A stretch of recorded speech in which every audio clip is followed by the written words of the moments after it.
There's the little ball. Why is this on? Hey, everyone, and welcome to Chef AJ Live. I'm your host, Chef AJ, and this is where I introduce you to amazing people like you who are doing great things in the world that I think you should know about.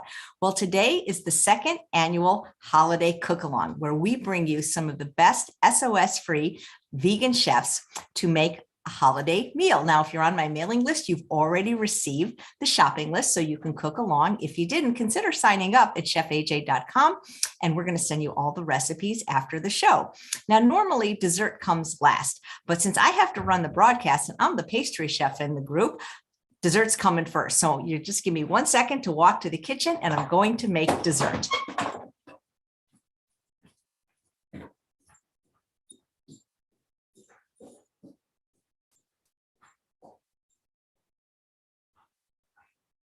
Are we on? Hold on, all right, we're this way. Okay. Oh, I'm only showing you back there. Why am I not on here? You're not logged in? Yeah. Because you didn't have the video on. Okay. Oops, hold on. Nope, we're ready.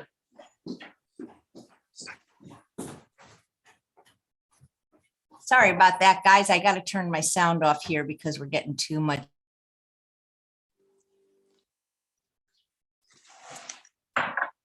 Okay. Is this right? I don't know if it's right. You're on a little. Well, can you see me? Maybe somebody could watch and tell me. This is so weird. Well, let me watch over here. Can you watch on your phone, Tim, and tell me if I'm on? This is not usually the way we do things, but hopefully you guys, because I can't be looking at the chat if I'm cooking. So am I on? Hold on, let me just get live. Yes, you All are. right. Hello. Sorry about that, guys. All right. I'll go really quick because we want to get to the other chefs. So we're going to make a wonderful dessert. This is called holiday parfait because it's the holidays and it's a parfait. Parfait in French means perfect, and this really is the perfect dessert. It's not only whole food, plant-based, vegan, of course, dairy-free, it's free of refined sugar, free of gluten for people that's an issue for, and what else is it? It's low fat and delicious. And the best part is you can use leftovers. You know, one of the 3 components in this dessert, and they're all actually desserts in their own right because it's 3 layers, is cranberry sauce. And we made so much cranberry sauce over Thanksgiving that I froze it, and it freezes great. So I am going to use this for the dessert. You can use any cranberry relish recipe you like. I have 3 of them on this YouTube channel. In all my books, there's a cranberry relish. So anyone you like. Mine uses only either dates or pears or fruit for sweeteners. I'm going to make the topping first just because it's white, and then that way I don't have to clean the blender. And this is called pear whip. It's a low-fat whipped topping. Most whipped toppings are made of higher fat, things like coconut milk or nuts or tofu, which are healthy but high in fat. So if you're eating low fat like me, you might like this. And it's basically just made out of pears. I use the pears from Trader Joe's in the jar because I love the jars, because then the label washes off and I can give my salad dressings like lemon poppy seed and barefoot dressing to people as gifts. So I like to use glass rather than cans. And this has no sugar in it. It's just green grape juice. If you wanted to use fresh pears, I've got a bunch of them this time of year. People keep giving us Harry and David. Then you maybe have to roast them first, because a lot of times pears are hard and they're not very sweet. So you can also get pears in its own juice in cans in almost every store. Just make sure they have no sugar. So I'm using the whole jar. If you wanted to use a different method, it's about 2.5 cups. And then the only other ingredients are some rolled oats. I use a cup of rolled oats and a teaspoon of vanilla powder. I really recommend vanilla powder over extract. I would rather use nothing than use extract anymore, because it's either got alcohol or glycerin. It just don't taste very good. I always use gluten-free oats. I'm gluten-free myself, but even before I was, there's always somebody in the crowd that is. So it's just a good idea to get in the habit of doing that. So basically that's all you do. You put it in a high-powered blender.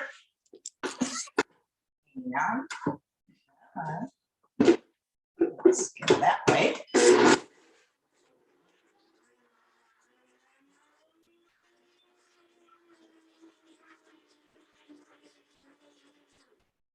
And you have a wonderful topping. Now, if you want it thicker, what you can do is add some chia seeds. They have to be white. If you add the traditional black ones, this will turn a horrible color. So what you do is you take about 4 tablespoons of liquid. It can be water. I'm actually using the juice from the pears, and 2 tablespoons of white chia seeds. And you kind of mix it in. And then you add it afterwards to thicken. This is optional. It just depends how thick you want it.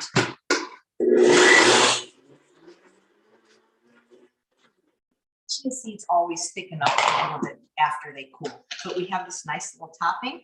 And I'm going to put it in this dish because I need the blender to make the pumpkin mousse, which is a recipe all unto itself if you didn't want to make the topping. And like I said, the reason I did the topping first is because I don't want to clean the blender.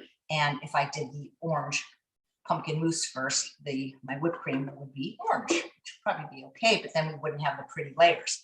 Now I'm going to be making this in glasses, individual glasses. It's Charles's birthday tomorrow, so we'll have this for his birthday dessert because he really likes these parfaits. You can see how thick these chia seeds made it already. But if you didn't want to go to the trouble of making individual parfaits, what you can do, which looks really pretty, is just get a trifle bowl. They're not that expensive at Bed Bath & Beyond with the coupon, and then you can make a layered dessert. That's always nice. So now the pumpkin mousse, which is as easy as the topping, really very few ingredients. It calls for 8 ounces of dates, which I soaked in a cup of liquid. The original recipe calls for orange juice, which I had on hand, but I didn't know what I was going to do with the juice from the pears, so I just soaked it in that. You can make date paste with any liquid, non-dairy milk, water, it really doesn't matter. But my ratio is different than other chefs. My ratio goes with my recipes. And I really recommend people get a food scale for desserts. It's more accurate than measuring. But if you didn't want to do that, dates come in 8-ounce bags all the time at stores, which makes it pretty easy. So now I'm just going to blend the dates, make the date paste.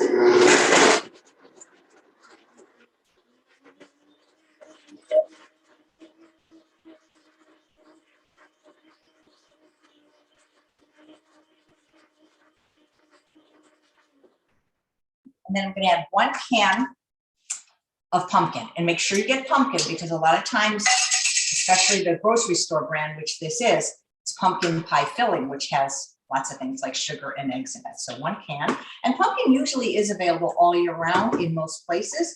If it's not, you could use an equal amount of sweet potatoes. It would be sweeter though with sweet potatoes. You might want to cut down on the dates. And if you can't find pumpkin in a regular store, you can always find it in the pet store. It's the same thing. And then I'm going to add my seasoning. I'm using the pumpkin pie spice from Local Spicery because I think it's the best spices, and vanilla powder because it's unparalleled with dessert making. And then I'm going to blend again.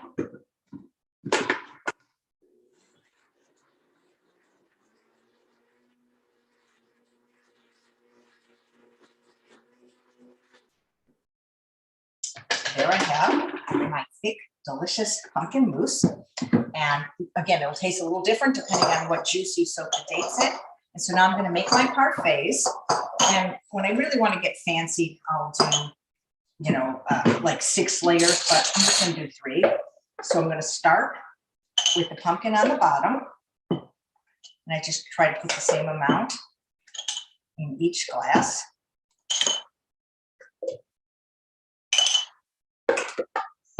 So whatever I do in one glass, I do in others. Try to get pretty glasses if you can. It's amazing you can get, these were a gift. These are milkshake glasses, but you can get really pretty glasses like a dollar store that look like really fancy. Like brandy slippers would be really good. So, this actually looks like it's going to make more than 4. So got that as my first layer. And then I've got Cranberry Relish, my next layer. This is so delicious. Cranberry Relish can be a dessert, by the way. It's really good on oatmeal. So I got my cranberry. Looks like I'm probably going to get at least 6 out of this. Now, I forgot to buy these at the store, but what would be really good to sprinkle on top to make it pretty are pomegranate orills. Didn't do that, so we'll put something else on top, which will look very good. relish left. And then now my pear whip. You can see how thick this got. It's so good. And if there's any leftover, you can just use it on fruit or anything. This is so delicious. Serve it with a nice long spoon. One of these could probably serve 2 people. So if you have couples, these are just particularly big glasses, right? I'm sure I'm going to get at least one more out of this. And then what I'm going to sprinkle on it, these purple sweet potato bits that are delicious and pretty. I get them at Kenzie's. They're called potato of love. And they look like, candy sprinkles, but they're made out of sweet potatoes. And there you have it. In less than 10 minutes, the perfect holiday dessert, holiday parfait. I'm going back to the computer because now we have Chef Carole Levy making an amazing vegetable side dish.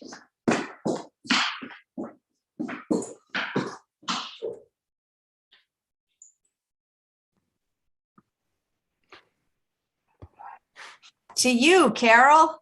Okay, great, fantastic. I'm ready, AJ. I just need to, I'm all set. That dessert looked fantastic. And, I'm a dessert person too. And I often start meals with dessert, like when I'm planning dessert and I work myself backwards. So today we're making balsamic Brussels sprouts. And it's a really simple recipe, but we're not going to use any oil or salt. So let's just get started. Brussels sprouts are actually from the capital of Belgium. And before even, they think that they also came from Rome. So this I consider to be a very Italian recipe because we're making it with grapes. And here we are. And I just want to show you that Brussels sprouts can look as big as this, or they can be as tiny as a dime. So you have as big as a, I don't know, I want to say a golf ball, and then it's very tiny. So you want to look for all the same size because you want everything to cook evenly on your sheet pan. And so what you're going to do is you're going to take your Brussels sprouts, and they do come on a stem. Actually, I know Trader Joe's sometimes during the holiday sells Brussels sprouts on their beautiful stem that look like the back of your spine. But when you buy them individually, you do need to take off their little end. So you would cut off their end, and then you would cut them in half. Okay, so you would just, again, cut their end, and then cut them in half. Very simple so that they all end up in halves. And then you're gonna throw those in a bowl, okay? And you need a pound for this particular recipe, but it doesn't matter. You could do 2 pounds, 1.5 pounds, doesn't matter. But just try to find a bunch of Brussels sprouts that are all the same size. And then you wanna get some beautiful, beautiful red grapes. And I have seedless grapes here, and what we're going to do is in a bowl, you have to imagine that because I've done some of this work ahead of time, you're going to put your pound of cut Brussels sprouts that are cut in half. You're going to put those in your bowl. You're going to put your 1/2 pound of red grapes, and then you're going to chop 1 garlic clove, and then you're going to just toss them. Now, you could put a little bit of orange juice if you want, but ultimately, I just put them in the oven. So you're going to have a sheet pan. Once you mix the garlic and the grapes and the Brussels sprouts, you're going to put them on a sheet pan just like this, and you're going to put a piece of parchment so that you have easy cleanup. And you're going to put all of your contents on the sheet pan, and you're going to make sure that all your Brussels sprouts are facing downwards. That means that their little hump, their little roundness is facing up.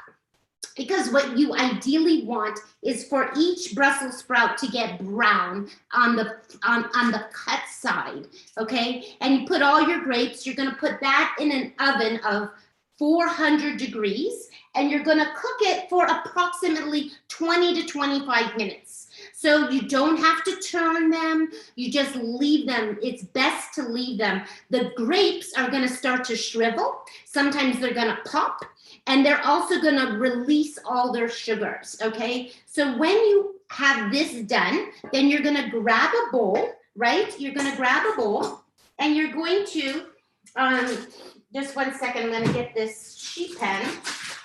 and you're going to grab this and you're going to just be able to pour your sprouts and your grapes all into the mixing bowl. Okay, so that is now clean, and voila, you have a nice clean sheet pan because you've either used a Silpat mat or you've used parchment paper. So those grapes and Brussels sprouts are in the bowl, and then you're gonna get, we're gonna make a balsamic orange glaze, and I have a burner here that is getting hot, and we're gonna get our pan in, and what we need for this glaze is we need a 1/4 cup of orange juice, which I already have squeezed. About a 1/2 orange is a 1/4 cup, okay? If it's a big juicy orange. Now, you might notice that I have actually zested this orange, and I always try to zest any of my citrus ahead of time before I cut it open, because that zest is really good to help bring up the flavor if you're not using salt or any, and so that zest is over here on a plate beside me, and it's just looking like this. And I can use this in tomorrow's oatmeal. I can even cut it up and put it in here today, but we're gonna get a 1/4 cup of the orange juice into the saute pan here. And then we're going to get our 2 tablespoons of balsamic vinegar. And you might ask what kind of balsamic, and I've been using the California balsamic, and it's quite delicious. And when you reduce anything in a pan, basically, you start off with a lot more liquid and it's going to reduce down. Now you want to do that on like a medium to low heat. You don't want to ever reduce things on a high heat because you can easily burn things, okay? But for today, we're going to try to speed this up because we don't have a lot of time. We're going to just reduce this glaze. Now, in the meantime, what we're going to do is, my recipe calls for some fresh thyme, and I don't have any, but I have actually a lot of fresh mint. So I'm going to put any kind of fresh. You could put fresh dill, you could put parsley, you could put cilantro. I actually prefer the thyme, but for today, we're going to put mint, which I think will be very, very delicious. And we're just going to put that in here. And then we also have some roasted walnuts that I have toasted in a pan, and just, you can toast them in the oven or toast them in a pan, but I have chopped them after I toasted them. And the toasting actually brings out the flavor. Now this is already boiling. I want to show you, this is already starting to reduce, which is good. Again, I want to tell you that with Brussels sprouts, don't be afraid when the little pieces, all the little edges start to come off. Those are still very edible, and you can still cook those. So, and you want them to be crunchy, right? You want everything to look almost burnt, honestly, very brown. Everything looks beautiful, and we've used no oil. Okay, so that is just sitting on its side. This is getting reduced, and that is almost, we're almost done with the recipe. And let's just get these back in their bowl here.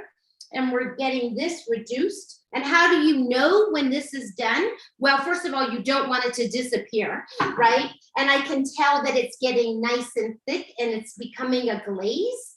And you know that just by taking your spatula and putting your finger backwards, and you can watch a little trail happen. And this, again, is going to go on top of those Brussels sprouts. And let me just get that close by so we have them right here. I'm going to turn this off because that should be reduced. Again, it happened faster than it normally does. We're going to get this all poured on. It looks beautiful. Oh my gosh, I'm salivating here because I haven't eaten breakfast yet. And this looks like it could be potentially my breakfast. This gets tossed. We can put our, usually when I do a garnish, I leave some things behind. We only need to have 1/4 cup of nuts. And if you are allergic to nuts or you're watching your weight, then just skip the nuts. It's just that the nuts add a little bit of crunch and taste. if you wanted to make a substitute, you could easily cut up some celery. That would give you the crunch and the replacement for the walnuts. If you are watching your weight, you don't want to use the nuts. But it looks delicious here. And then I want to just finish this off. I'm going to bring my cutting board here a little closer by. I want to have a little bit of this zest, this very beautiful zest. And I'm just going to chop it so that it's a little decorative on the top. Okay, I'm just going to give this a quick chop. We're going to put a little bit of black pepper, just a little bit. This is fresh ground black pepper. We're going to toss this. We're going to see how it tastes. It's delicious. It's delicious. I'm going to put a little orange zest inside. And then we're going to just plate this. And we're just going to have a beautiful side dish that is balsamic, roasted Brussels sprouts with grapes. And then I'm going to put a little bit of orange zest on the top for our decoration. And there you have it. That is our beautiful side dish. I can't hear you, AJ. Thank you. Sorry about that. I haven't eaten yet either, and I would eat that for breakfast right now. That looks delicious. So that is a plate, and it's very good for you. They say Brussels sprouts are a powerhouse of superfood, and I think we should eat a ton of it if we can. Oh my God, that looks so beautiful. You are just so talented. Thank you so much. Thanks for happy Merry Christmas to you. Also, everybody. So tell us more where people, because your recipe went so quick. So tell us a little bit more where people can watch you and find you. Okay, well, I actually, once a month, I'm on Plant Powered Metro, New York. We do our once a month cooking demos. The next one is January 23rd. You can find me at my website, which is theveggievangard.com. And you can also follow me on Instagram, The Veggie Vanguard. And I tend to post the most on Instagram because I'm a visual person. And I have a Facebook, but I don't use it as much as I use the Instagram. Great. Thank you. Yeah, so those shows are great that you do on Plant Powered Metro. Yes, and sometimes you and I are together on Plant Powered. Yeah, we did a little Iron Chef. It'd be more fun if we could be cooking in the same space. I would like that too, very much. One day we can do that. Well, happy holidays, and thank you so much you've been on, I think, every cook along. So yeah, thank you so much. I love sharing holiday treats and eat, be well, be healthy, and I look forward to next 2020 too. Are you making this as part of your holiday menu this year? You know what? I celebrate Hanukkah, so that's already gone and passed. So my Merry Christmas is about Chinese food, a Jewish Christmas, what we call Chinese food and movies. Nice. You know? Great. Thank you so much. Well, happy holidays and happy New Year. Thank you so much, AJ. Have a good one. Thank you. You guys, we get the best chefs on this show. I'm telling you, where else can you get all these great chefs that not only cook SOS-free, but eat and know how to do it.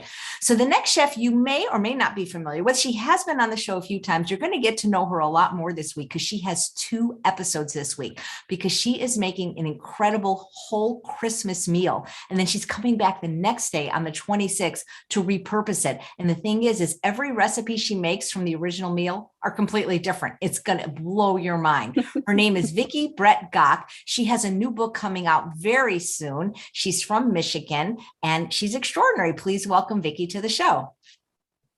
Well, thank you so much, Chef AJ. It's so nice to be with all of you today and happy holidays to everyone.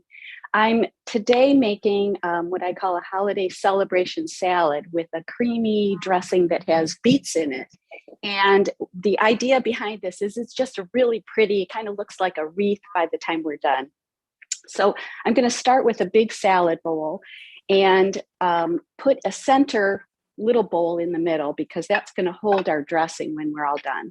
And then I'm simply going to put some greens around the edges. So I'm going to start with some romaine, but you could really use any kind of salad green you want. I'm using about 5-ish cups or so of this, depends on the size of your bowl. That's what this bowl holds, just about that. That's kind of my guess. I didn't actually measure it. I used sort of handfuls to approximate about a cup each. So we're pretty close to that. And I'm going to top that with some chopped spinach. So this is just baby spinach, just about one of those little box sizes. That's I've actually roughly chopped this so that it's nice and pretty when you don't chop it, but I like to chop it just because I think the mouth feel and the way it fits on the fork is kind of nice. So we're going to top it with some more of this to get a nice green background. I'm going to pat it down just a little bit so we can fit just a little more. And then I'm going to put onto this salad, and this is really optional, some roasted butternut squash. I just think it's nice this time of year. It's so delicious. And I should say that is one thing that before I started, I did before I prepped the greens. So I did roast in the oven, and this is just a little bit of it. It doesn't even matter how much, but I have a little bit of butternut squash and onions that I'm going to just sort of dab on the top here because it adds a nice kind of savory sweetness. You could sprinkle a little bit of smoked paprika on top or some cayenne pepper. And this is kind of optional, but I just like these. The onion flavor with the salad is just so lovely. And so what I did in order to prep this was in a roasting pan, just use the easy pre-cut butternut squash that you can get in the grocery store this time of year with a chopped onion, and put it into a large roasting pan and just roasted it for about 45, 50 minutes at 400 degrees. And again, that's kind of an optional add-on if you like. And then to that, I am going to add some spiralized vegetables. If you don't have a spiralizer, it's not essential. You could certainly just chop the vegetables or even julienne them, but I did spiralize them because I just think they're kind of pretty as we top this salad. So I took about a 2 or 3 inch slice of English cucumber and spiralized it. And it just makes these beautiful long strings, and you could cut them just to be a little easier to serve, but I just think they're so pretty. So we're just going to just sort of string these along here.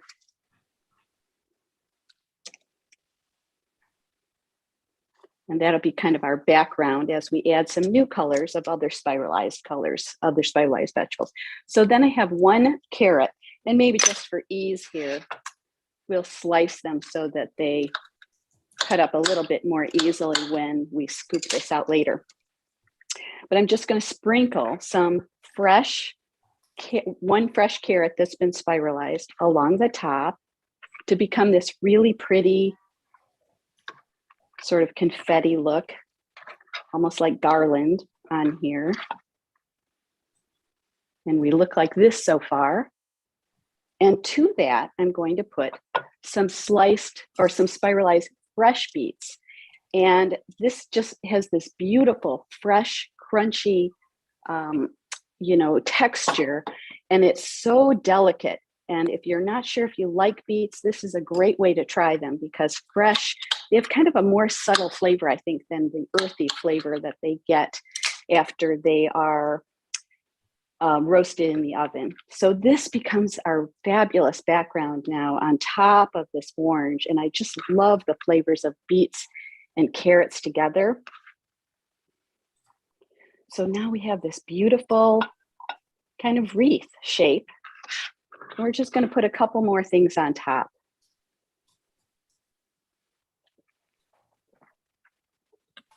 Now that we've got all of these lovely vegetables here.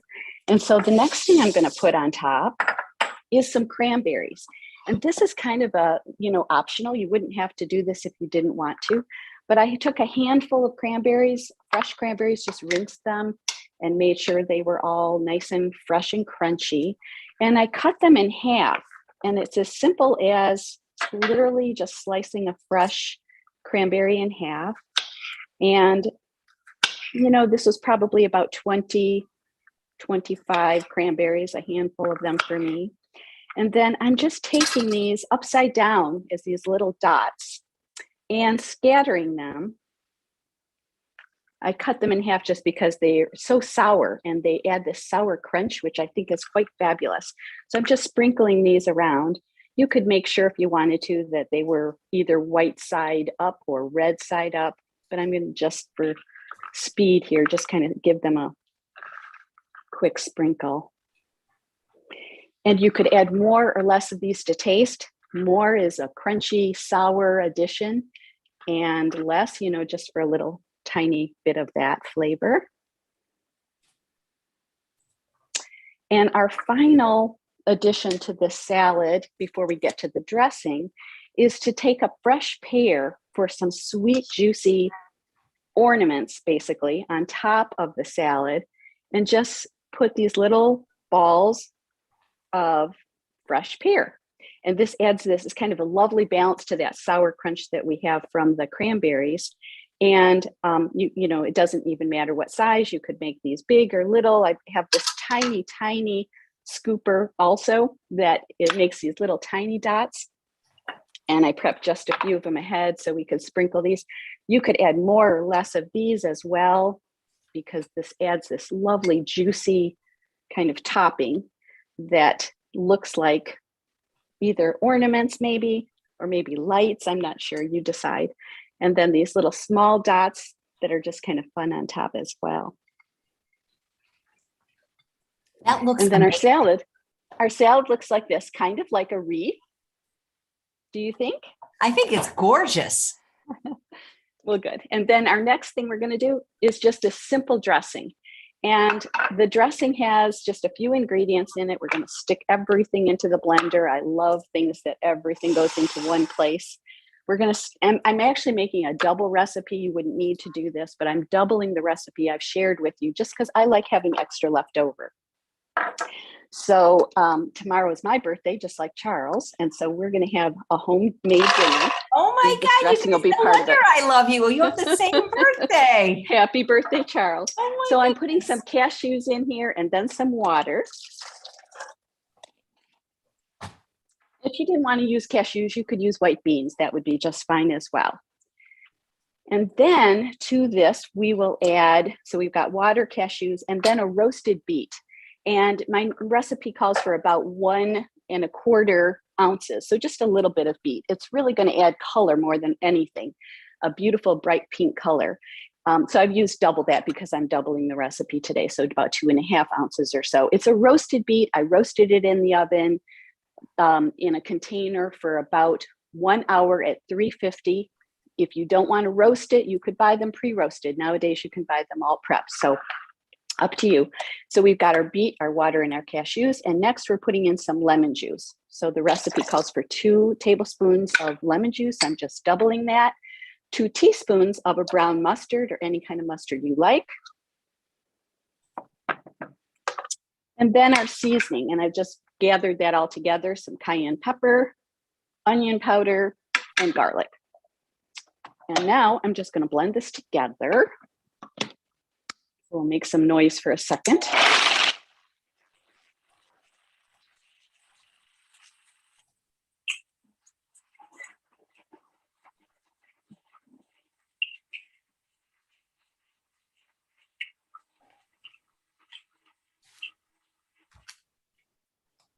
And just that quickly, our dressing is all ready. And this is the color. Isn't that fabulous? I just love that bright pink color. So we're just going to pour in a nice amount of dressing here. And this extra amount, I can just have ready for tomorrow. Because the salad we're going to eat today, we're actually going to a Hanukkah party today. And I'm taking this salad with me. But Is we'll it have still this again. Hanukkah? Is Hanukkah still going on? It's not. But my son has come back into town and our whole extended family is, not whole extended, our small extended family is gathering for a late Hanukkah party today. So I'm bringing the salad. So here we are. We have this celebration salad with our creamy beet dressing. That is really beautiful. Hey, would you mind telling people what you're going to make for the Christmas dinner on the show? We're going to surprise them with the leftover show. We're not going to tell them because they won't believe it. But will you tell them what you're making on Christmas? Because you're actually going to be cooking on Christmas Day for us. Oh, you're muted, Vicki. Wait, let me unmute. Yeah, there you go. Wonder how she got muted. Guys, isn't this beautiful food? I mean, every dish looks spectacular so far. Vicki? Okay, I think I'm unmuted, right? Yeah. Yes, What are I'm you going to be making for us making Christmas Day? our main dish is going to be a lentil shepherd's pie with a lentil vegetable stew covered with mashed potatoes, and then a variety of side dishes and a delicious dessert. All right. Well, I can't wait to have you back on Christmas Day. And any word on when the book is coming out and what's it called? Yeah, my book is going to be called, and thank you for asking, Chef AJ, it's called The Plant-Based for Life Cookbook. And I'm expecting it within the next 2 months at the most. So we're expecting it hopefully January. Things are moving along very quickly now. So hopefully pre-sales very soon. Great. And where do people find you the most? Find me on Facebook, on Instagram, and my website and blog where I share recipes, which is AnnArborVeganKitchen.com. Great. Thank you so much. And happy holidays and happy birthday to you tomorrow. Thank you. And happy holidays to all of you. And thank you for including me, Chef AJ. Yeah, this is your first time on the cook along. So welcome to the family. It is. Great. Thank you so much. Great to be here. Thanks, Vicki. And speaking of family, our next chef is no stranger to these cook-alongs and no stranger to SOS-Free cookings. As a matter of fact, he's probably one of the first. I'm actually going to ask him, who was the first SOS-Free chef? Probably some fruitarian. And he's going to be making an amazing dish, a pineapple tarragon yam dish. He's the executive chef of the True North Health Center. And I'm actually wearing that. He's also a jewelry maker. I'm wearing the earrings he made me because there's not really a lot of times during the year you get to wear Santa Claus earrings, but this is one of them. And I cannot wait to see him make this dish. He is my brother from another mother. Please welcome to the second annual holiday cook-along, Chef Ramses Bravo. Hey, bro, how you doing? Hey, AJ, how are you? Can you hear me? Good. You look so professional. Thank you. Can you just give me a quick check that my head's not getting cut off? No, your head's good. Your hair got cut off somehow. Your hair's gone, but your head's not. I'm okay. Just teasing you. Okay, just as long as you see me, that's all. Yep. All right. So yeah, thank you everybody for having me again. These cook-alongs have become quite the popular item. I'm happy to be here again. I don't have an answer to your question as far as to who was the first SOS-Free chef. I still can't believe some days that this is the way I cook. But so be it. You're the reluctant SOS-Free chef. Yeah, let's call it that. I'm the reluctant SOS-Free chef. As some of you might know, I actually come from regular cooking background. I was classically trained, and I never had any intention of being in this sort of part of the cooking world. But the way things happen, I am here, and I'm happy to be here. But I'm still in shock some days. I wake up, I'm like, what am I doing? Well, you're not making people fat and sick, so that's what you're not doing. That's true. I always take a look at it in that perspective, because really that's what has kept me in this side of the spectrum. It's a very different clientele, very different sort of a way of doing things, but it's a very healthy way of doing things. And I know just from my own personal health that it's made a tremendous impact. So, here I am still cooking along, SOS-Free. Well, we're glad to have you because your recipes are yummy. And I'd love to know what you're actually going to make for your family's Christmas this year. I still just finalized the menu for True North yesterday. So I haven't even thought about my family yet. We have a lot of work to do for True North. So I haven't gotten there yet. What is True North having? I'd rather not say because I know, the information will be leaked. And I always like to make it a surprise. So, okay. Well, you'll tell us afterwards. Yeah. Okay. So let me cook something very simple for you. One of the things that I always like to emphasize for people is to not try to reinvent the wheel if you're trying to switch to a SOS-Free diet, because that is just too much work. It would just be too complicated. And so I just say, instead of reinventing the wheel, just redirect it.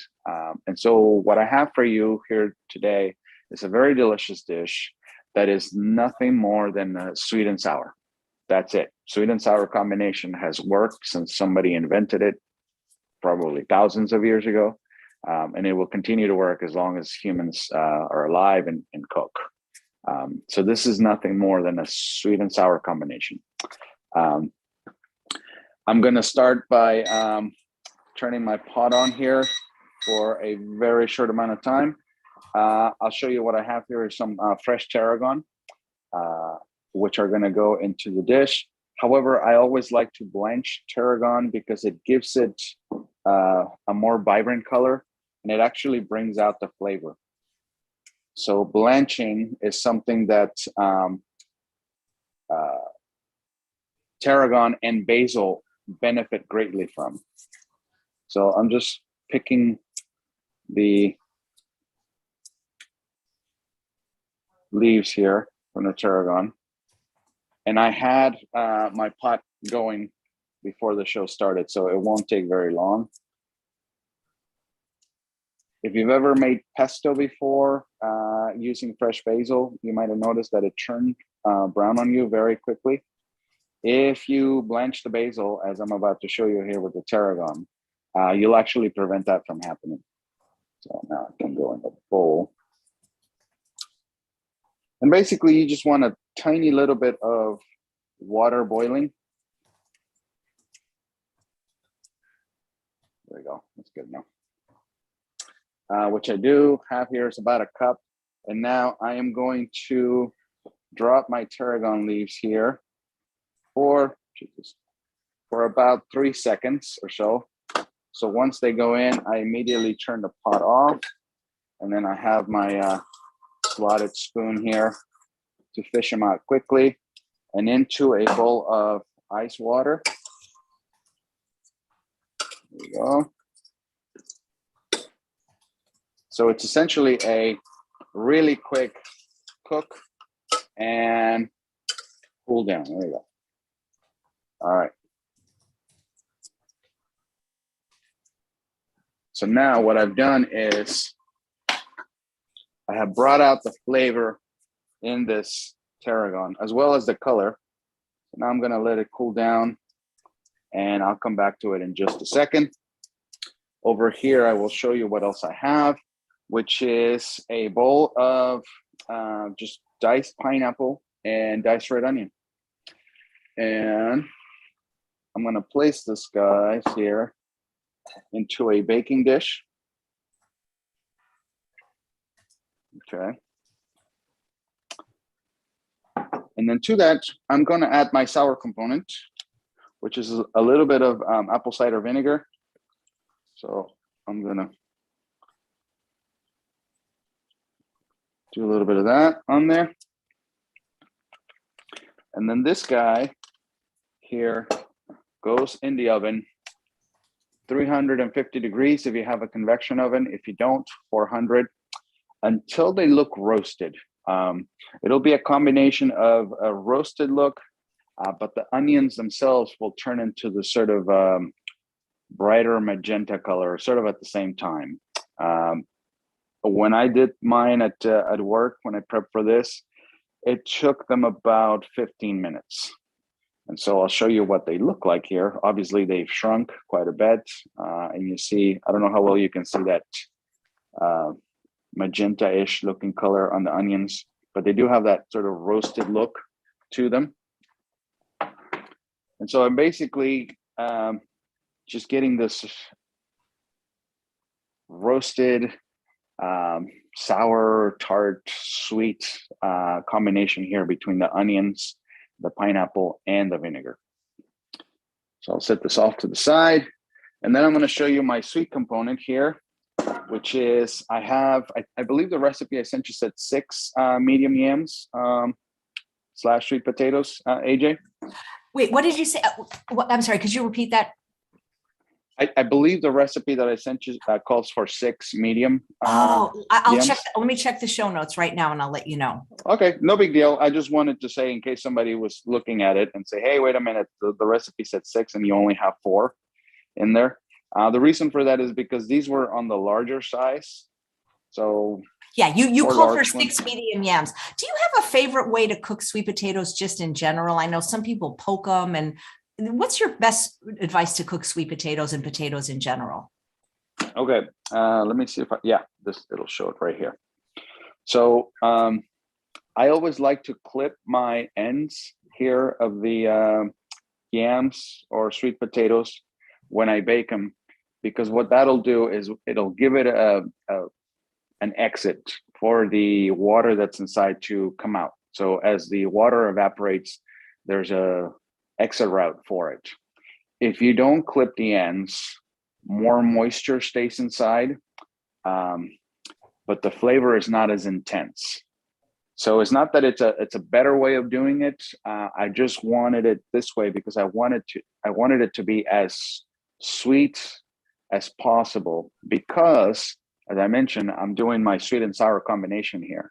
So I wanted this to be as sweet as possible because I wanted to have a nice backdrop for that sour component to come in.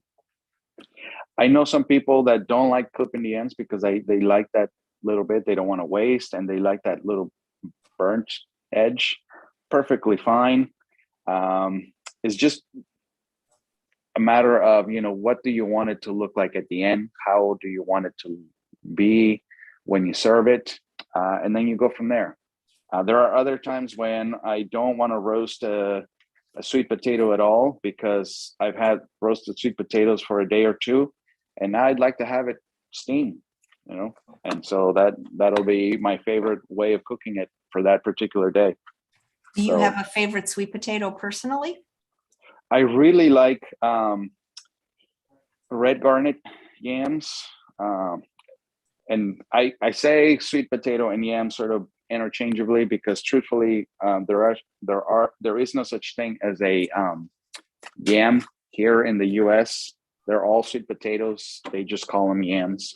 So these ones are, excuse me, these are particularly called red garnet yams, which are the orange ones. And then for a white/yellow one, I really like Hannah, Hanna, the Hannah sweet potatoes. They are delicious. Me too. Those are my absolute favorite. Yeah.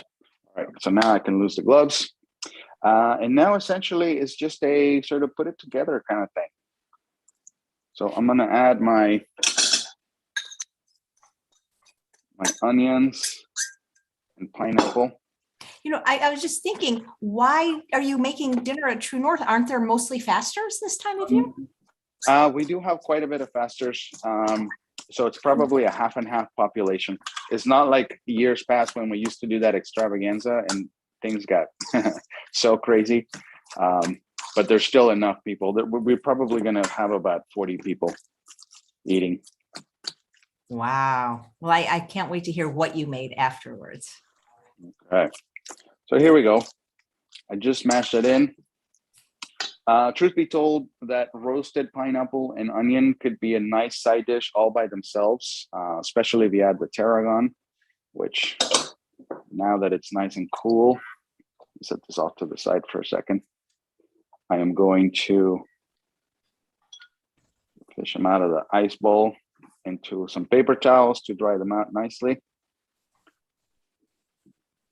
And before I forget, the last time I made this dish, I did it with sage instead of tarragon.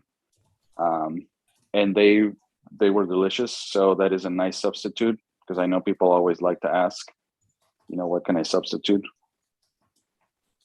And here we go. And now I'm basically just gonna tear it up. You can certainly chop it. I like to see the nice big pieces there of tarragon. And now we mix it once again. Make sure it's thoroughly mixed.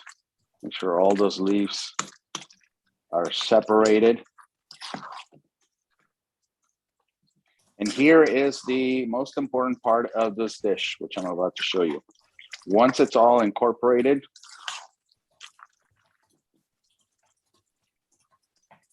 you have to taste it, okay? And it's very important because, remember, this is nothing more than a sweet and sour.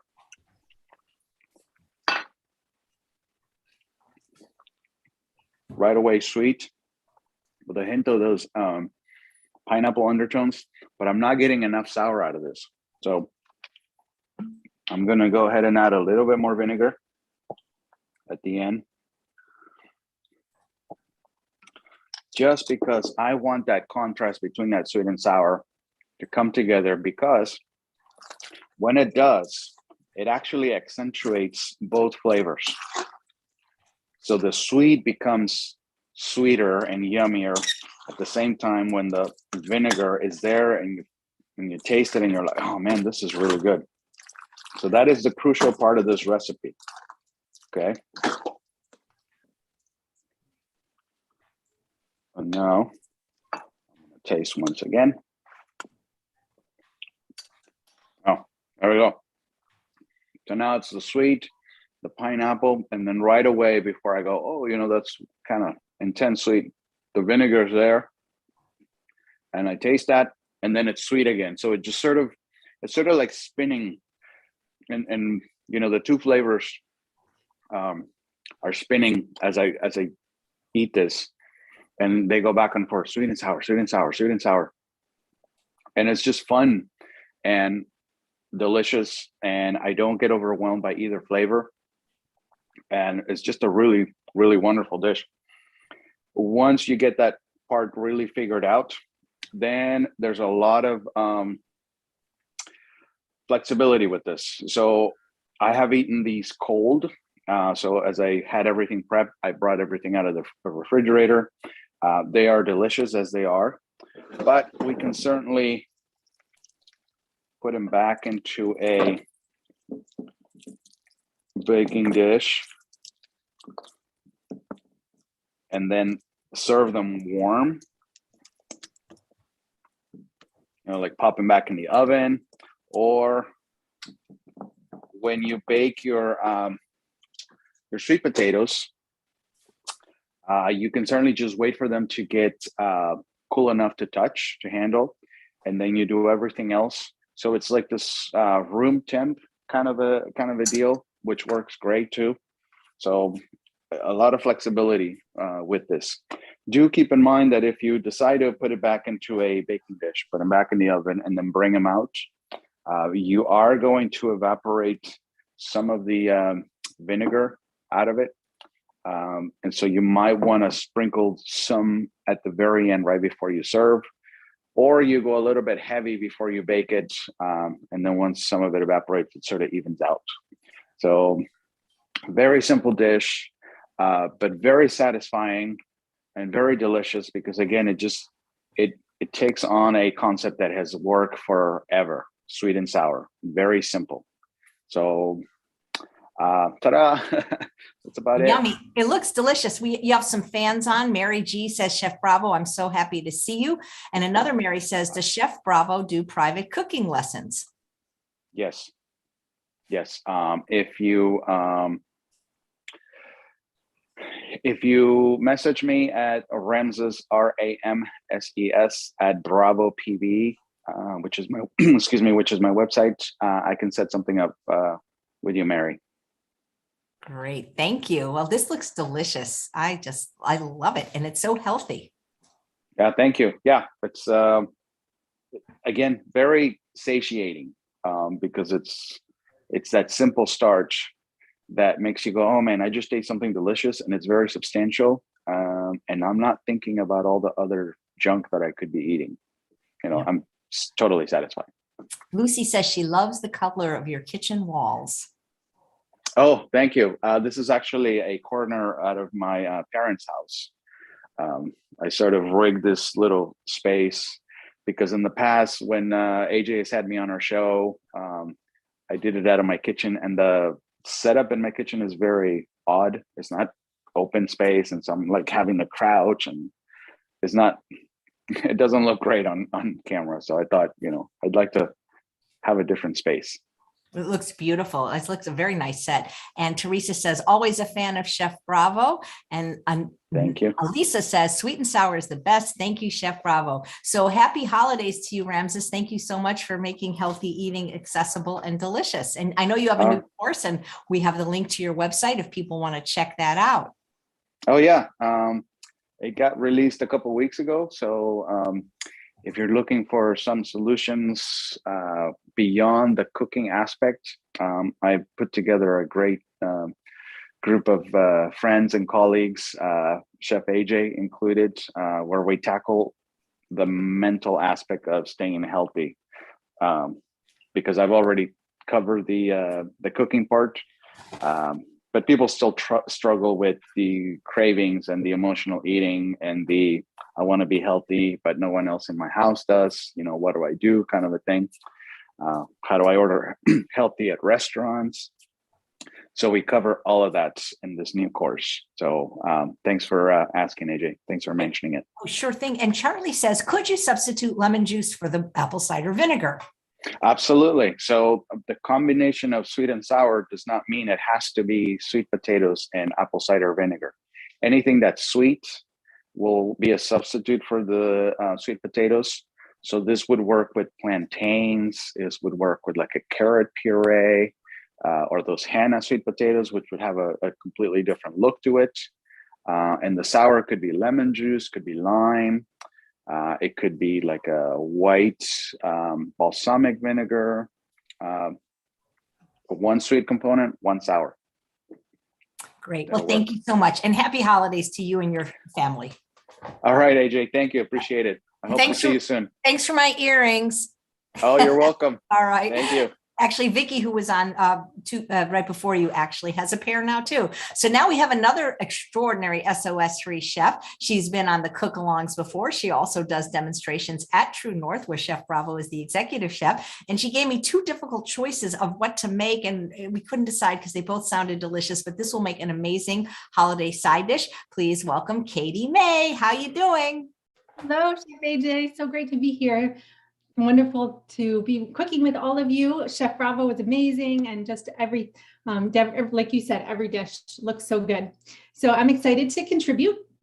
We are making fettuccine, but not a pasta-based fettuccine. Chef AJ and I both don't like to use flour if at all possible, right? So we're going to use potatoes instead, specifically a Hannah sweet potato. I also don't have a favorite sweet potato, but I go through phases. And more importantly, when it comes to making a pasta with sweet potatoes, if you're looking for a traditional pasta dish as close as possible, you want to use a white colored sweet potato. So the Hannah yam's the way to go. I already have mine peeled. You don't have to peel it, but it's going to give you a better visual effect and flavor. But if you have organic, you can leave it peeled. Before we get into the sweet potato though, we got to start with our vegetables on the stovetop. So I'm going to add in half an onion, so the large onion, but half an onion and some garlic. And we're just going to saute these dry on the stovetop. Put our lid on here, and I have it about medium heat. And then we're going to add in some broccoli. So if you want to, this dish, I'm using spinach and broccoli and peas for our green veggies, but the broccoli and spinach, I'm going to add some to the dish and blend it. If you want to add all of it and blend it, if you want it super creamy and no chunks of vegetables, you can do that, or you can add all of the vegetables at the end so that they're not chunked up or they're not creamed up. So it's up to you, but I'm going to add my broccoli now to the dish, and the broccoli has such good flavor. Cruciferous vegetables are amazing, right? Top nutrient level, but often we think of vegetables in general, but specifically the cruciferous, they can be a little bit bitter. But broccoli is just amazing. The sulforaphane in broccoli, super immune boosting, anti-cancer and everything. And once you reset your taste buds and you can enjoy the fresh vegetables, broccoli actually has amazing flavor. So it will contribute deliciously to our Alfredo sauce and give it kind of a green color. So my onions and garlic, I'm going to stir these. And you really want to be careful with the garlic that you don't add it too early, or you don't stir it enough that it burns, because we don't have any oil in the pan, so it can burn pretty fast. I actually had mine sitting on top of the onion and waited to stir it so that there was a little bit of moisture from the onion first. So now we'll add our broccoli in here. Like I said, you don't have to add it all right now, along with a cup and a half of water. So I'm going to estimate we have 3 cups here. And this water is going to saute or to steam our broccoli, you know, like a immersed water steam of the broccoli. And then it will also be part of our sauce. We're going to put it all into the blender. Okay. Now, while that's going, I'm going to start, we'll go over to our sweet potatoes and show you how we're going to make this into pasta. So like I said, I started with a Hannah sweet potato. I've already peeled one here. Actually take off a little bit of that last bit of peel. And you don't want to peel these ahead of time because they can oxidize, and they will oxidize and brown on you. So you want to do that in advance, right before you're going to be spiralizing and then using them. If you do need to do this ahead of time though, because it's kind of a intense step, then I would immerse the sweet potato in some water so that it doesn't oxidize while you're waiting to use it. Okay. So once you steamed or once you peeled the sweet potato, you just want to cut off the ends. Okay. Use a chef's knife to cut off the end and make sure that they are parallel. They should be even on each side and parallel so that it fits really nicely into our spiralizer here. And there's different brands out there of spiralizers. I really like this one. It's a Briefton's spiralizer, and they have, I think, 7 different blades that you can put in here, so you can get different thicknesses. I have the 5 millimeter in, and it is great to give you a fettuccine-like pasta. It's a little bit thicker. And this uses a little bit of muscle, which I love because it's so easy to not use any muscle in our society today, right? We're getting weak. And as plant-based eaters, we really want to maximize all the nutrients in our body and utilize them and live fully. And that requires us to use some muscle, not just eat well. So I have it placed in here, and you push it in as hard as you can. The little pokes on the end here, you want those to be kind of stuck in the potato so that when you twirl it, it doesn't twirl without the potato. You want it to be twirling the potato for you. And so just turn this, and you put a bowl on the end or a plate, and you'll be getting your spiralized noodles. If you would rather do something handheld, like not have a big appliance like this, they make little handheld ones. Although I'm not sure how that works out with the sweet potato, which is very dense. But you can certainly do this whole recipe with zucchini if you like something softer, not as calorie rich. Of course, potatoes are not very calorie dense. That's why we love them for weight loss and everything, but they are denser than zucchini, which would be another option. Okay. So along here, and the further you push it in as you're going, right here I'm pushing in and forward. The further you push it in, the thicker your noodles are going to be. Okay, so that's going to be good for now. We'll leave the rest of that aside. And my vegetables here, I'm going to stir these. Make sure that my broccoli is looking good. It's all bright green and tender. That tells us it's done. It's soft and ready to go into our blender here. So now we're going to make our Alfredo sauce. We're going to combine our cashews that I've already soaked for about an hour. So they'll blend a little bit softer, a little bit easier. And then a little bit of black pepper. I'm just going to sprinkle some in.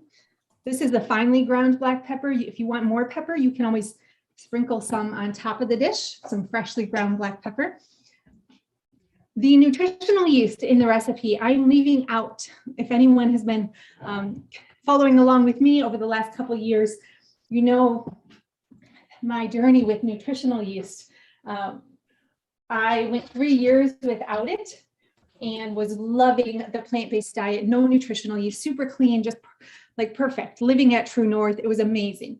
And then somehow I got started on nutritional yeast, and I kept adding more and more. And it was this thing that was, it was like not a gateway drug, but it was this convenience, right? To flavor our food. It boosted the umami so fast, the savoriness of our dish, and it gave us a cheesy like flavor. So I know a lot of people in the plant-based world love nutritional yeast for that reason. I kept adding more and more to my food, and I would use it in almost every recipe. It was just hard not to when you're wanting savoriness. And what I found was that over time, I was getting too much of this process, not just through nutritional yeast, but processed, it's called glutamate. It's an amino acid and a neurotransmitter, actually, the most potent neurotransmitter in our brain. And so I was just getting too much of it, and I was starting to feel the symptoms, neurological symptoms, forgetfulness, moodiness, muscle pain, so much.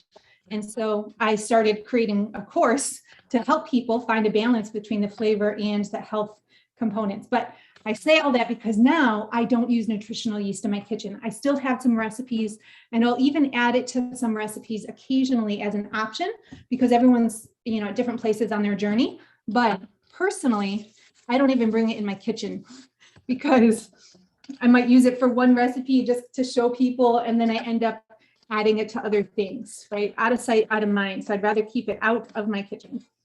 You know, we must be twins, because I am the same way. I find that a lot of people that use it overuse it. And I know that Dr. Goldhammer really is not a fan of it. And so I don't say I never use it, but I would say I'm down to maybe 3 recipes that have a couple of tablespoons, because I think there's just something like drug-like in it. It absolutely is. AJ, I would love to have a deeper conversation with you about this, because when Dr. Goldhammer first, we had an email exchange over nutritional yeast, and he first talked about it.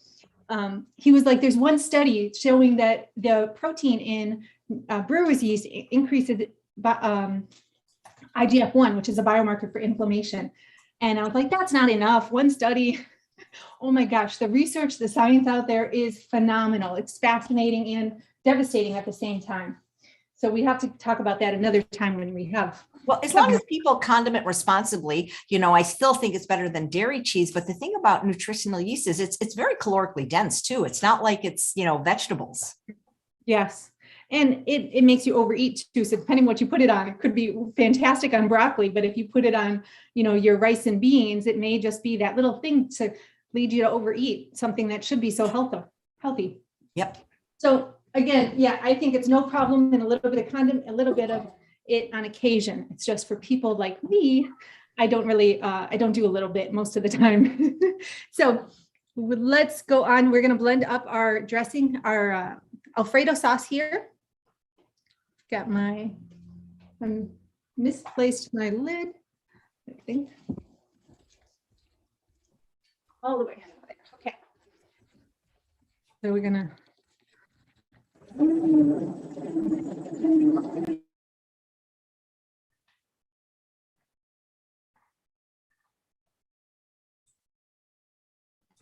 going to add just a little bit of the spinach, give us even more green color, and then we'll add most of it to our pasta.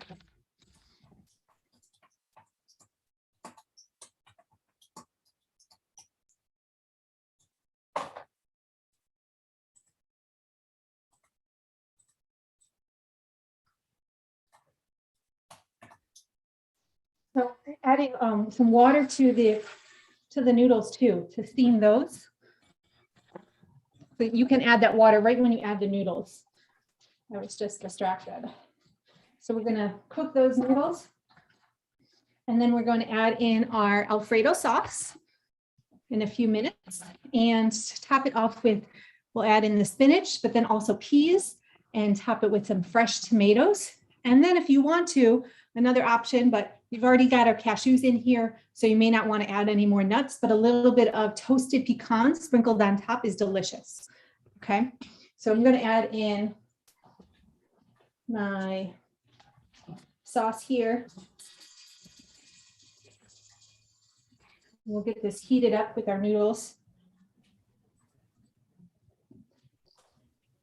That looks so good. It looks so creamy. It's perfect for the holidays, this green sauce, and then the red tomatoes on top. Delicious. And again, if you wanted a white sauce, Alfredo is typically white, you can leave the vegetables out of the blender. Just don't put the broccoli and spinach in there, but definitely still put the onion in unless you want whole onion, but the onion will help make that Alfredo sauce a little bit more savory with the garlic. So this dish is something the whole family, I think, will love. And it's low calorie density, high nutrient density, so fantastic way to nourish your family. But if you don't have that many people eating with you, don't make the full amount of sweet potatoes. You can make all of the dressing, use all of the vegetables, but the sweet potatoes, you only want to use what you're going to eat in the moment. So if you're not going to enjoy all of them, and it's a lot I made, I only spiralized about 2.5 here. And it doesn't sit well overnight because as the longer the starchy vegetables, when they're in the spiralized shape, they're going to break down faster. So only do what you're going to use, and then you can save the sauce for next time. Okay. We're going to stir this up just so we're cooking all of our sweet potatoes are cooking evenly, I should say. And I'm going to leave off the lid too and let some of the water evaporate.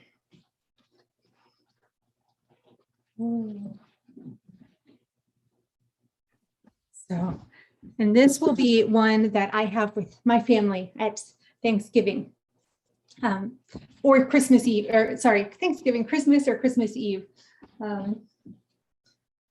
along with a lentil loaf and cranberry sauce. So delicious. Oh my gosh, AJ, do you have a turtle recipe? I just made chocolate covered turtles. That's going to be I know Brenda Davis does. I mean, I don't have one offhand, but I think I could think of one because like dates and pecans and chocolate. I made a little caramel sauce to go in. I just put the caramel sauce over the pecans and topped it with some chocolate. I found some cacao, 100% cacao chocolate chips, which is amazing. And the caramel sauce, though, just date paste with a little bit of almond butter and miso. Or you can use peanut butter or almond butter and then a little bit of miso, and it's amazing. So if anyone is interested in that recipe, you have to email me. It's not on the website yet, but I'm pretty excited about it. So our noodles here, they don't need to cook for that long. I had the pan, didn't have any water in it the first minute I put them in, so it took a little bit longer, but you want to pay attention because the sweet potatoes can cook so fast. And once they're too soft, they'll break apart on you. Okay, so I'm going to add in my peas and my spinach. We'll get those heated up. And then we're almost ready to plate.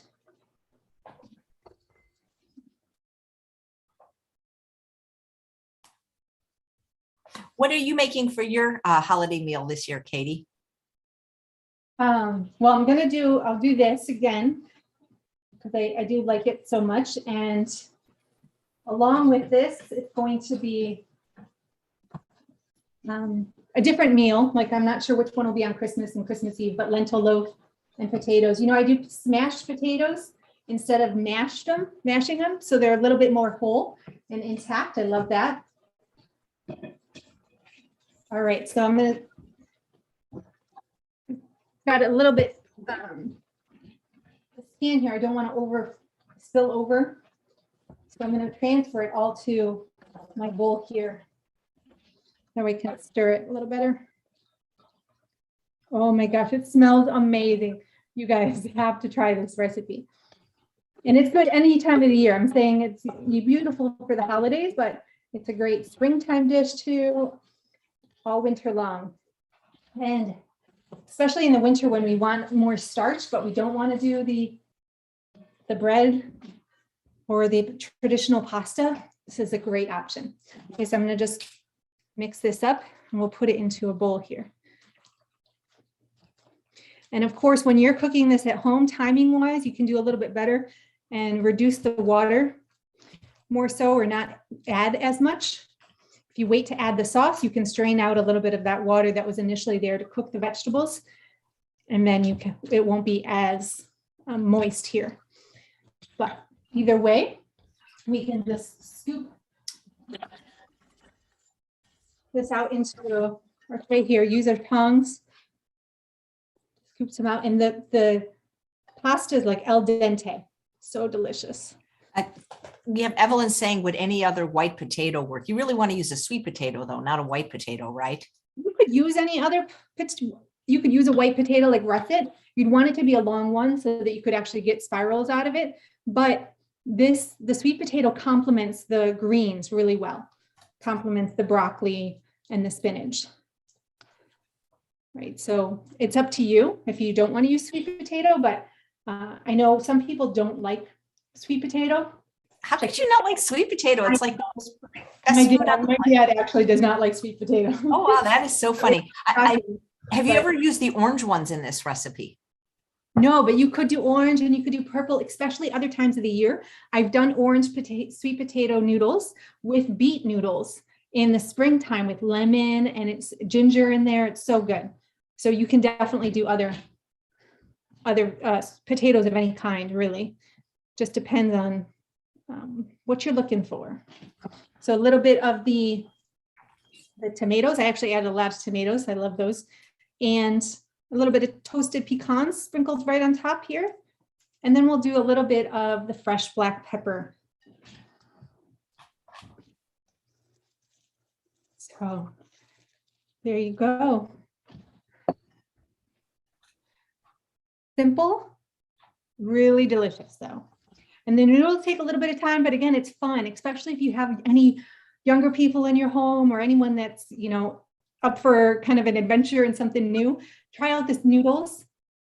Vegetable noodles are so fantastic. And the thing you get in the nutritional yeast we were talking about, you also get in flour. So you don't want to have too much of the flour from that standpoint as well, that processed glutamate. So definitely get yourself trying out those vegetable noodles. And I know we had them in the salad earlier in the show too. So there's lots you can do with these. Well, Lisa, it looks like a beautiful work of art. Thank you for the demonstration. I mean, pasta doesn't taste like anything. People like it because flour is addictive. But I mean, I don't know anybody that just eats boiled pasta with nothing. It's all about the sauce. So why not use this as a chance to eat more vegetables? Yes, exactly. Exactly. And of course, the sauce could go over your traditional noodles too, if you are still in that realm. So thank you for having me, Chef AJ. I hope you have an amazing holiday. Thank you, Katie Mae. Thanks. You've been on just about every cook along, and thank you so much. And happy holidays to you and your family. Thank you. My pleasure. Well, we have one more chef, and we are ending with the entree because we started with dessert, and that's just the way we roll on Chef AJ Live. She's been on many shows, including almost every cook along, maybe even every one. She's another extraordinary SOS-Free chef who also cooks at the True North Health Center. She's the author and the proprietor of the website Straight Up Food. Please welcome, doing a holiday favorite, Kathy Fisher. Yay! Hey, Chef AJ, thank you so much for having me today. I'm so tickled to be here, and I am ready to show you how to make shepherd's pie. I can't wait because that is a favorite. And you do, I love the way you do the top. Are you going to show how you make the top like icing? Yeah, and I already have one done too. So I'll be able to show you the finished product and scoop that out, and you'll love it. So, okay, well, I'll go ahead and get started here. Chef AJ actually suggested this recipe, and I tended not to make it on live demos because there's a little bit more to it, but I'm so glad she suggested it. I made a practice one last week because I hadn't made it in a while, and it is so darn good. And it's really not that complicated. If you've never had a shepherd's pie, it's a casserole, and we're going to be putting it in this casserole dish here. And it's in 2 layers. So the bottom layer is the veggies and the top layer is the mashed potatoes. So if you're looking at the recipe, the first step is to cook the mashed potatoes. And so I've done a few things ahead of time because we have limited time here. So I already cooked the potatoes. This is 3 pounds of russet potatoes. I cubed them, I boiled them until they were nice and tender because we're going to be mashing them, so we want them nice and soft. And I cooked them just in water with 2 teaspoons of granulated onion and 1 teaspoon of granulated garlic. And I use granulated. You don't have to use granulated. You could use powder. You could use some other kind of dried form. This is my granulated onion. And then funny enough, this is my granulated garlic. It says granulated garlic powder. So it's both granulated and powder. Go figure. So anything like that will work. And that's just to give our mashed potatoes a little bit of extra flavor. If you want to throw anything else in there for flavor, go right on ahead. If you want to cook your potatoes in vegetable broth, you could do that as well. So we will come back to the mashed potatoes in a few minutes, but that is step one, just to cook your potatoes. And then don't drain the water off. We're going to use some of that cooking water to make them nice and fluffy. Okay, so that is step one. Again, I used russet potatoes. You could use Yukon Gold. I find Yukon Gold is a little more gluey, sticky, so I like the russets because they're fluffier. All right, now step two is to saute your veggies that are going to go on the bottom. And I've already started this because this takes a little while. Well, it takes 5 minutes, which isn't long, but I wanted to get a jump on things. So I already sauteed these. And what's in here, and I'll show this to you in a sec, is 1 medium onion chopped, 2 large portobello mushrooms chopped kind of on the small side, and 2 ribs of celery and 2 medium carrots. So everything's kind of in the small size, which is traditional for shepherd's pie, I believe. And we're going to add some peas a little bit later as well. So everything's just kind of small. If you couldn't find portobello mushrooms, you could also use cremini or white mushrooms. And if you don't like mushrooms, it's not actually on this recipe I sent out for some reason, but it is on my website, straightupfood.com. You can substitute the mushrooms for lentils. So just know for the mushroom haters out there that you can do that. Okay, so I'm going to show you, well, let me go ahead and put my garlic in. So this is step 2, up to the point of adding the garlic. And this is just 1 tablespoon of finely chopped garlic. And I've got my heat on kind of medium high. And we're sauteing just to bring out more flavor, soften all these veggies, especially the carrots, because they are the harder of the veggies. And as Katie May said, we add the garlic in a little bit later just because it's a little more delicate than everything else. All right. So let me show you this somewhat. So there you go. Everything's kind of darkening, softening, becoming a little translucent. All right. And then if you need to, as you're going along, just add a little bit of water if things are sticking or cooking too fast, or you can turn the heat down. All right, now we're going to add to this. This is now step 3. And by the way, I'm using a soup pot today. You can also use a big frying pan if you prefer. All right, so next on the list, I want to go in order here, is we're going to add 1.5 cups water. I'm doing a little bit less water because this will need to simmer for, what does it say, 10 to 15 minutes. We're going to skip that part because we want to move things along. So I'm not adding quite as much water because when it's simmering for that 10 or 15 minutes, it's absorbing some of that water. Okay, we're going to add some 3 tablespoons of tomato paste. I already have that measured out. Tomato paste is a great flavoring, especially if you don't use salt. It's just, anything concentrated is going to give you more flavor. And tomato paste is great. Make sure that you are reading the label when you buy your tomato paste and that it doesn't have oil and cheese and other stuff in it that you do not want, because it is out there. Just get plain old 100% tomato paste. That looks good. Then we're going to add what is next, 1 tablespoon of fresh thyme, which I already have ready here. And if you didn't have thyme, and let me go ahead and add the paprika, 2 teaspoons while I'm talking. If you didn't have thyme, you could use oregano, you could use rosemary, tarragon, whatever you like. Okay. Whoop. And then just mix that up really nice so your tomato paste isn't in a glob. Oh, it smells so good. So it's kind of like spaghetti sauce base going here. All right. I'm going to turn this down just a little bit. And this is just going to reduce, and I'll show this to you again. I don't know how different it looks, but there we go. I'm just going to put it on low. I'm going to put the lid on. I'm just going to let it cook. Now this step is generally to let everything just soften, those carrots soften a little bit more for those flavors to develop. All right, and we'll come back to that and we'll add the peas in a minute. And so step 4 is we're going to get our potatoes ready. So here are all of the potatoes that are cooked. There's no liquid in there. I'm looking at my recipe just to make sure I don't miss anything.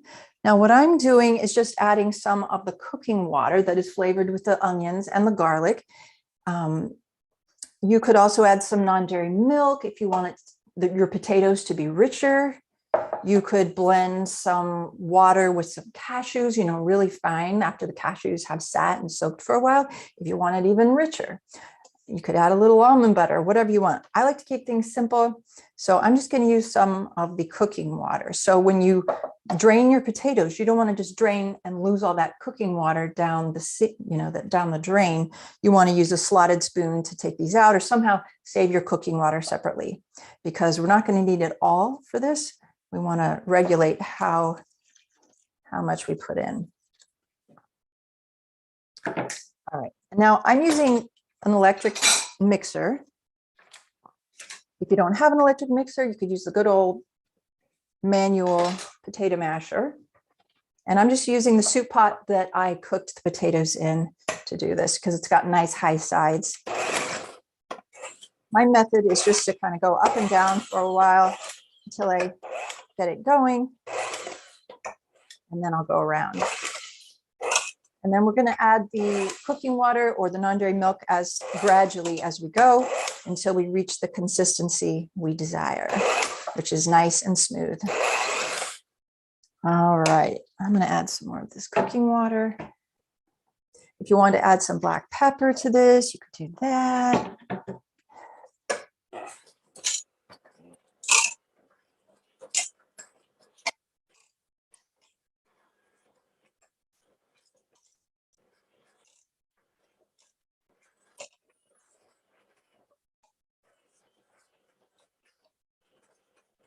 It's looking good. I think I want even a little bit more.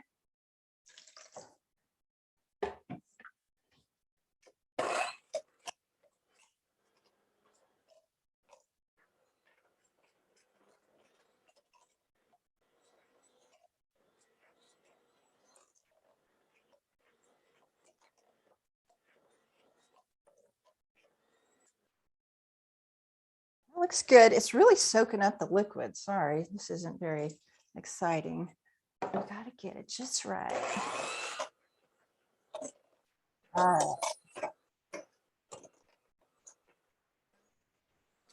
All right. There we go.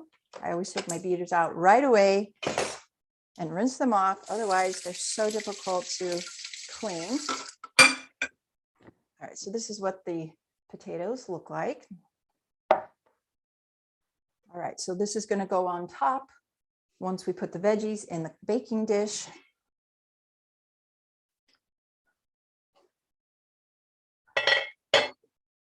Okay, so that was step 4. Step 5 is one I was worried I was going to forget. And I don't want you to forget this because it would be so easy to do. It would be so easy to just put this mixture into your baking dish. But first, we need a stick-to-itiveness. We need something to hold this together when it's in the oven. So we're going to take about, 1 cup of these mashed potatoes. And I'm going to put a little water in the measuring cup just so the potatoes come out a little easier. This is a 1/2 cup measuring cup. So there's 1/2 cup and there's another 1/2 cup. And then we're going to stir these in. And this is, like I said, this is going to help hold the casserole veggies together. Okay. I'm going to go ahead and turn our heat off, and we can go ahead and put in our peas too. This is, I believe, 2 cups of peas. Yeah, 2 cups green peas. These are just frozen peas. Nothing added to them, just frozen peas, which I like better than canned peas, or, I mean, if you have fresh peas, that would be good too, but the frozen ones are just great, organic frozen peas. And then we're just going to stir this all in. Oh, now it looks like shepherd's pie. Okay. If I get all those potatoes stirred in good enough. Okay. If you're someone who doesn't like peas, I can't imagine, but you could add something else in there. You could add corn in there. That would be good. Okay, so let's get our baking dish. This baking dish say, you know, I really don't like it when on the bottom of baking dishes, they don't tell you how much it holds. You have to take a measurement, huh? Yeah, but the recipe says a 9 by 13. This is slightly smaller than a 9 by 13, but it's taller than your typical 9 by 13. So just something around this size that can hold all of this. So I think I'm just going to try to pour this into my dish and see if it pours. If it doesn't pour, then we'll just spoon it. But you can kind of see that there. And we don't need to treat our pan. There's enough liquid in this mixture that it's not going to stick or be a problem. Those are some serious gloves you got on. I know. I love these. These are the kind they use at True North that are long. So you don't, you know, do that thing where you burn your forearm. Your forearm. Yeah. All right. So now we are going to just even this out.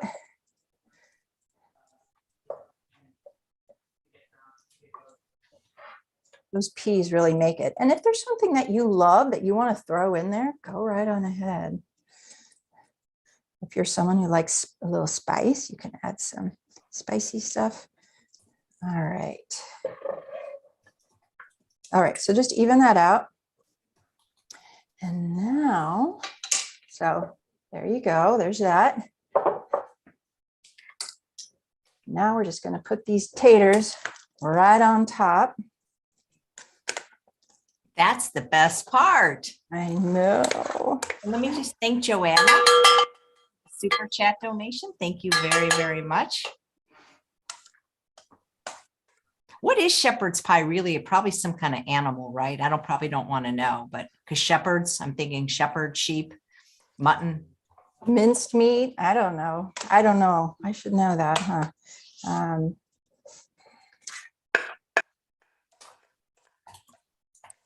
Okay, so you just want to get it all out of there. Someone's probably wondering, can you do this with sweet potatoes? I've never done it, but I think it would taste great as well. But if you want to be traditional, white potatoes is what's normally used. Your potatoes are so white. I know, because I blended them with the electric mixer. So you want to be a little bit careful when you're spreading this evenly, that you don't, you know, go through, because that stuff on the bottom is nice and hot and a little bit soft and liquidy. If you wanted to help yourself, say you're going to bake this on Christmas Day or something, you can make the mashed potatoes and or the filling ahead of time and then just assemble it. Okay.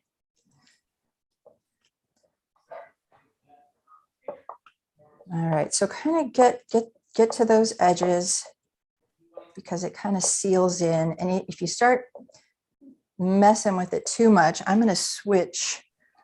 Maybe this will be a little bit better. If you start messing with it too much, then it'll get, I don't know what the word is, it'll get messy. Okay. All right. I'm going to stop there. If you were someone who wanted more mashed potatoes than this, you could put more on there or cook more. Okay, so you can see what I mean. right here where it gets a little messy if you mess with it too much. Okay. So you can just bake it just like this if you want, or you can make some cute design in the top. You can do like swirls. I have this wonderful frosting knife that I've had forever, and you could do like little cloudy swirls. But what I do is get this is like a serving fork. And I love this thing.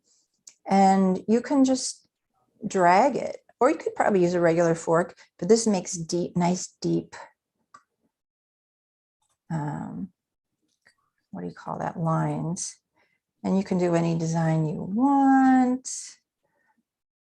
You can do zigzags, you can do straight, you can do a kind of a circle. Are you going to have this for Christmas? I don't know what I'm doing for Christmas yet, but maybe I could just freeze this and bring it to Christmas. Maybe. I don't see why you couldn't. And would you freeze it unbaked or baked? Oh, probably baked. Although, you know, AJ, do you think that mashed potatoes upon thawing are a little funny? You know, I don't know. It's been a while. Have I had frozen? I mean, you know, when you think about it, they sell frozen food in the store that has mashed potatoes in it. So do they have a secret?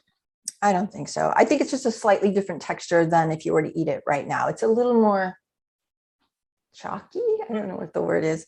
All right, you guys. So there's my design. It's not, you know, super amazing, but you can get really creative with it. So put it in the oven, which is at 375. You don't need to cover it. And then we're going to cook it for 25 to 30 minutes. And I set it for the lower time, and then I will check it. Now, I didn't put this in the recipe. And here, I'll show you, let's see. I'll show you my finished one. I'm just trying to decide if it's too hot. Okay, so I made a half batch this morning, so I could show you what it looks like finished. So there it is. And it's kind of crusty brown around the edges. And then it's a little bit brown on top. And what I did for that, because even at 375, I mean, maybe if you left it in long enough, it would do this. But what I do is at the end of cooking at 375, I turn the broiler on for just like 5 minutes, and I give it a little extra. So it'll brown up nicely. So there is that. And let me put some on a plate. Do you ever serve it with cranberry sauce? I don't think I ever have, but I would love that. I love cranberry sauce. Okay. So this came out of the oven just before I started today. I wish I had a slightly bigger spoon. Okay. And I'd say this, oh, well, this is a half batch. What does it say? How many it serves? 6 to 8 for the big batch. All right. Oh, yummy. And if you're just 1 or 2 people and you don't want to make the full batch, this little half batch works just fine. This is a 1.5 quart baking pan. So I don't know if this is helpful, but you can kind of see the inside there and on the plate there. So there you go. Easy breezy. That looks delicious. Have you, you know, I think it would also be good with sweet potatoes on top, or maybe half and half. Oh, half and half mixed together. Oh. No, or even just like a layer. Like how about like a layer of the orange and then the white on top, and then the orange layer would be a surprise. Oh, that would be good. Yeah. Yummy. You know what? You could make any kind of casserole out of this template. You know, you could put any combo of veggies, you know, and then mix some of the mashed potatoes with it, and then put any kind of potato on top. You could get really creative. Kind of like a pot pie. Yeah. Gina said, could you come a little bit closer to the camera and show it because it looks so good? This or here, I'll bring this. Maybe either or both. Let me walk around my huge kitchen here. There you go. Can you see that? Is it in focus? Yeah, it looks so good. That looks amazing. I wish you guys were here to eat this with me, because now I'm going to have 1.5 shepherd's pie. Do you have any neighbors or anything that would like it? Yeah, I have one neighbor who likes it when I give her food. My mom lives an hour away, and she was just saying last night, I wish we lived closer so I could pass her some of my recipe testing and stuff. Maybe you could meet her at the 30-minute point. I bet she would meet me for that. Especially Well, for the maybe freeze the other one and then just pull it out for Christmas. Nobody will probably know. No, they won't know. Wow. All right, you guys, that is it. Great. Well, where do you hang out the most for people to get more Kathy Fisher time? Where do I hang out most? I hang out on Facebook, and I put a lot of pictures there of meals that I just make from day to day that aren't recipes. So that's interesting to a lot of people. I do have a lot of cooking videos on my YouTube channel, Straight Up Food, and I'm on Instagram. And then, yeah, if you're ever at True North Health Center, I teach there. Been there for 12 years. Can't believe that. And yeah, that's where I hang out. And then here's my cookbook. I know a lot of you guys probably have it already. This recipe is newer than the cookbook, so it's not in the book, but there's lots of other holiday recipes in here, like raw cranberry relish, which I've made on AJ's show before. There's a meatless loaf in here that has lots of fresh herbs in it. It's got pictures and lays flat. It's just a great book with lots of familiar recipes, which I find helps a lot of people, especially if they're new to this way eating, like, oh, spaghetti, oh, baked potatoes with stuffing, chili, all that kind of stuff. So carrot cake, there's all kinds of stuff in there. But this is on the website, straightupfood.com. If you lose your paper and you want to find it somewhere else. And all the recipes and all the links to the chef's Instagram, Facebook, and website are in the show notes. They are on YouTube. You can't see them on Facebook. And what will you be making for your holiday dessert this year? Gosh, that is like less than a week away. And I don't know. I haven't even thought about it. What we do kind of typically is Thanksgiving, we go very traditional. And then for Christmas, we don't. So I don't know what I'm going to make. I always want to be kind of crazy and make like Chinese food Christmas or Indian Christmas or something like that. So we'll see. I don't know yet, but I have a good sweet potato pecan pie recipe on my website, and it's in the book too. That would be great for a Christmas dinner because we did pumpkin at Thanksgiving, and great carrot cake recipe. And yeah, lots of good stuff. It's all a blur in my head. Okay. How are the kitties? Kitties are great. It's so cold here. So I think it got down to freezing last night. So when it's cold, they just kind of do their own thing and they just sleep all day. So. They're very smart. Well, thank you so much, Kathy Fisher. Your recipes are amazing. Thank you, guys. All right. And thanks all of you for watching another episode of Chef AJ Live. Please come back tomorrow as we continue with our holiday cooking. Actually, we're going to be doing some holiday baking with Kristen Stoll. She's the wife of Dr. Scott Stoll, who's one of the wonderful plant-based doctors. She's written a cookbook, and she's going to be making an easy apple cobbler and blueberry cobbler. Kathy, what's the difference between cobbler and pie? And I mean, all those names, I always get them mixed up, Oh, well, cobbler has like the biscuit topping.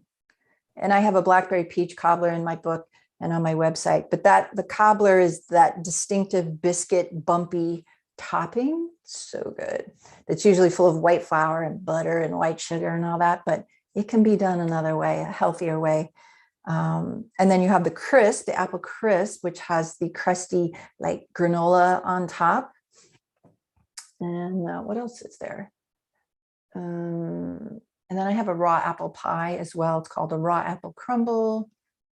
So yeah, there's so many different ways to use fruit and eat sweets. And yeah, there's no lack of recipes. People think, what am I going to eat if I eat this way? I'm still discovering. I've been making recipes for 12 years and there's still so many recipes I could create. So there's no lack. Well, good. You keep creating them. Thank you so much, Kathy Fisher. Thank you. Take care. Bye-bye. Bye.